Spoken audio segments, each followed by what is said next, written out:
Okay friends, to get started on our rear sway bar link, we of course need to find it. It's going to be between your sway bar and the control arm, right here.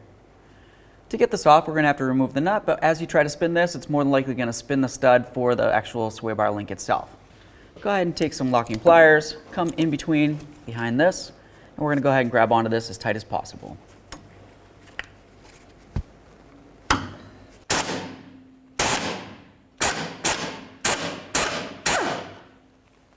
Let's do the same to the top.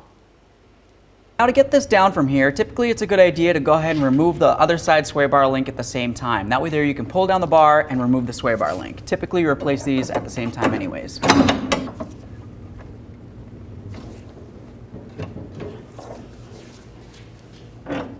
Okay friends, now it's time to get in our brand new sway bar link.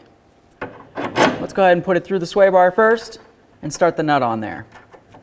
Obviously, we're going to be wanting to do this at the same time on the other side. So go ahead and put this one on, then move your way over to the other side. Once you've got that on, let's continue on by pushing the bar up. Let's get that up and in there. Now I'm going to start on my upper nut.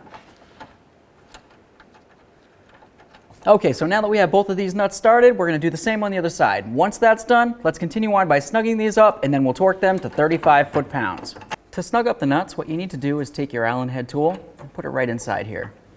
I'm just going to use a nice ratcheting wrench, and then I'll use my ratchet on this end. The reason why I'm doing this is because I need to be able to hold the stud still, and then of course we'll tighten the nut.